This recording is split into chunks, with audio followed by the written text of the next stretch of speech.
देहरादून से ये अगली बड़ी खबर आपको बता देते हैं, जहां उत्तराखंड में मोटे अनाज को बढ़ावा दिया जाएगा। मुख्य सचिव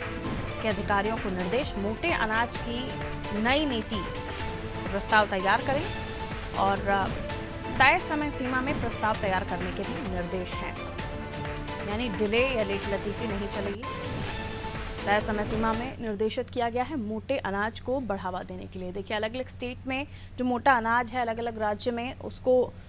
किस तरीके से, क्योंकि इनकी डिमांड्स बढ़ रही हैं। अब जैसे कि हमने देखा कि छत्तीसगढ़ में भी शुरुआत हुई थी, मिलेट्स को बहुत ज़्यादा प्रमोट किया जा रहा था और उत्तराखंड में भी अब ये कोशिश हो रही है और अच्छे अगर इस पर प्रस्ताव तैयार होंगे, अच्छी योजनाएं होंगी तो एक्सपोर्ट में भी, यानी राज्य का अनाज दूसरे देशों में भी और बड़े पैमाने पर एक्सपोर्ट हो सकेगा और इससे जो उद्योग हैं या फिर किसान हैं उनको बहुत फ़ायदा होगा। बहरहाल इससे और भी हम जान लेते हैं, समझ लेते हैं कि अनाज को, मोटे अनाज को बढ़ावा देने के लिए किस तरह से निर्देश मुख्य सचिव ने दिए हैं और इसका कितने समय में इसको लेकर प्रस्ताव तैयार करने की बात हुई है। सोनू हमारा सहयोगी हमारे साथ जुड़े हुए हैं। सोनू, इस पर जानकारी दीजिए। देखिए पारुल, जो मुख्य सचिव हैं उत्तराखंड की राधा रतूड़ी, उन्होंने अधिकारियों को दिशा निर्देश दिए हैं कि जो जिस क्षेत्र में जिसकी ज्यादा पैदावार उत्तराखंड में होती है, क्योंकि उत्तराखंड पर्वतीय राज्य है और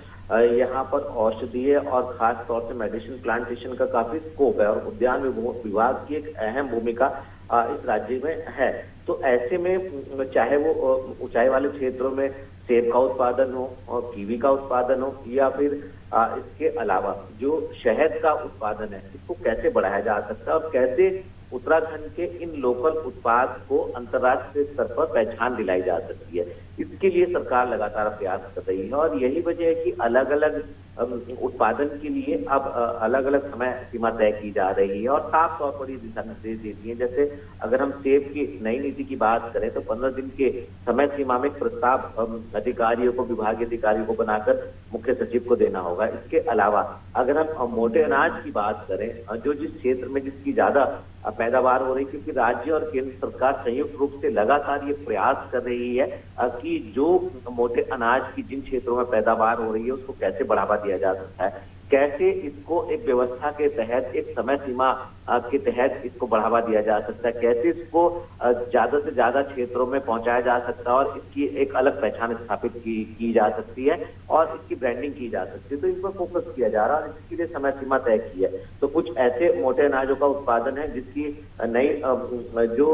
नीति है उसका प्रस्ताव तैयार करने का 4 सप्ताह का समय जो है वो मुख्य सचिव ने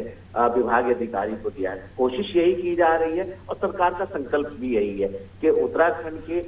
अलग अलग क्षेत्रों में होने वाली पैदावार, चाहे वो सेब जैसी फलों की हो या शहद के उत्पादन की हो या अन्य मोटे अनाज के उत्पादन की बात हो, इनसे कैसे उत्तराखंड की आर्थिकी को मजबूत किया जा सकता है, कैसे रोजगार से जोड़ा जा सकता है और कैसे इसको अलग से पहचान दिलाई जा सकती है। यही एक वजह है जिसके लिए अब समय सीमा तय की जा रही है और इसमें समय समय पर आने वाले समय में बदलाव होते हुए हम देख पाएंगे।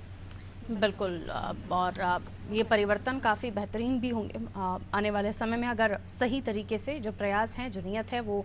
ज़मीन पर भी उतरे। मैं लौटूंगी सोनू, अगली खबर पर आपसे जानकारी लेंगे।